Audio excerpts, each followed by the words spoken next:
आपका हमारे channel maths with अखिल में स्वागत है।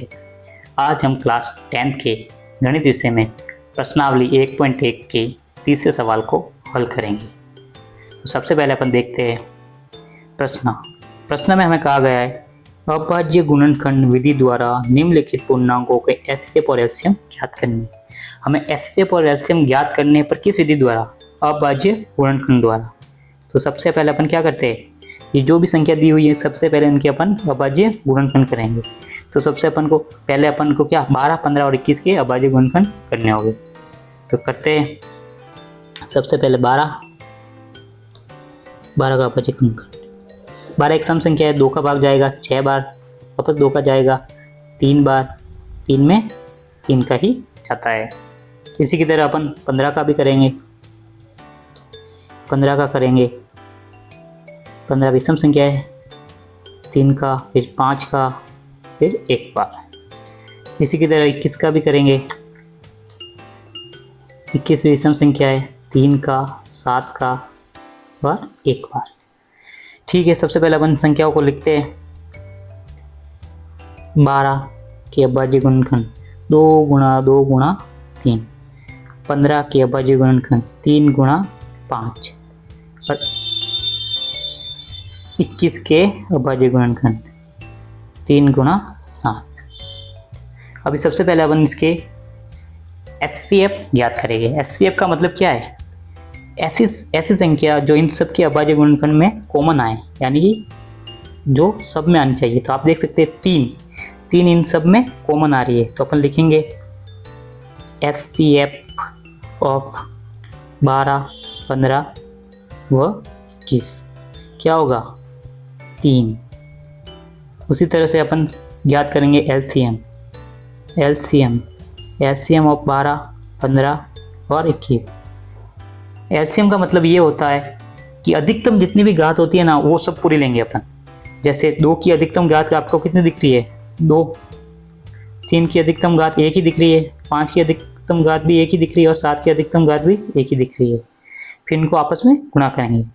2 की घात 2, 4, 3 की घात 1, 3, 5 और 7, 4 तिया 12 और 5 सत्ते 35। 35 और 12 को जब आपस में गुणा करेंगे तो अपना उत्तर आएगा 420।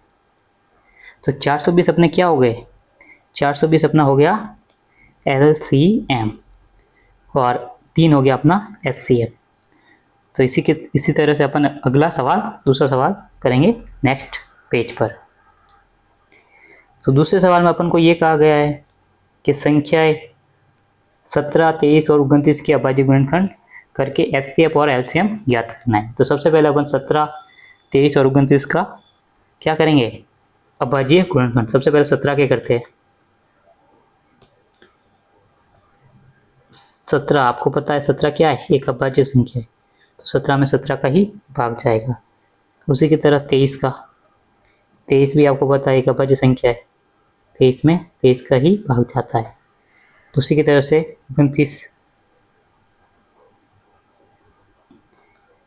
भी एक अभाज्य संख्या है, 29 में भी 29 का ही भाग जाएगा। और फिर इनको लिखेंगे। 17 बराबर कितना हुआ? 1 इंटू 17। 23 बराबर क्या हुआ? 1 गुणा 23। 29 बराबर क्या हुआ? 1 गुणा 29। ये हो गए। फिर अपन इसके एचसीएफ और एलसीएम ज्ञात करेंगे। सबसे पहले एचसीएफ ज्ञात करते हैं। एचसीएफ का मतलब आपको सबको पता है, इन सब में जो भी संख्याएं कॉमन हो।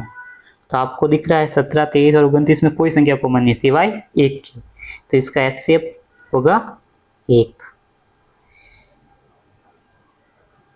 एचसीएफ होगा 1।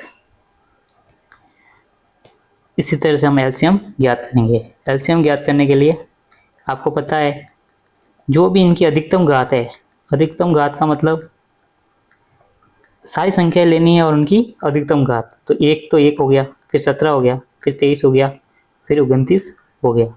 इनको आपस में गुणा कर दो। तो आपस में गुणा करने पर देखते हैं आप क्या आएगा।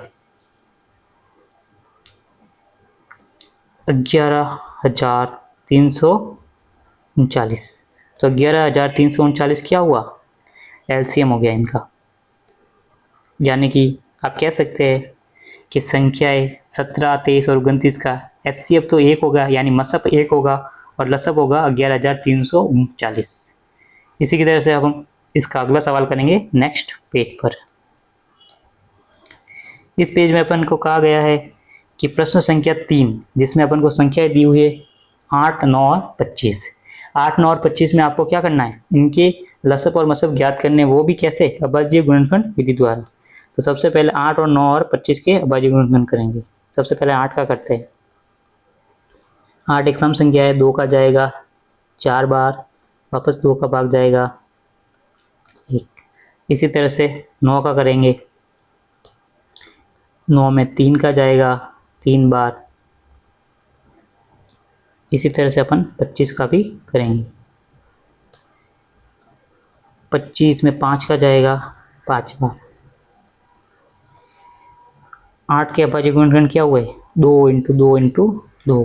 उसी तरह 9 के क्या हुए, 3 इंटू, और 25 के क्या हुए, 5 इंटू 5।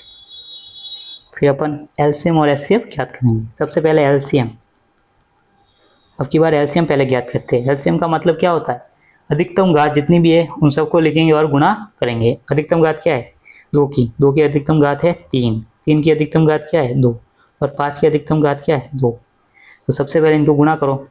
2 की घात 3 क्या हुआ 8, 3 की घात 2 क्या हुआ 9, 5 की घात 2 क्या हुआ 25। फिर आपस में गुणा करेंगे तो कितना आएगा 1800। 1800 क्या हो गया इनका एलसीएम।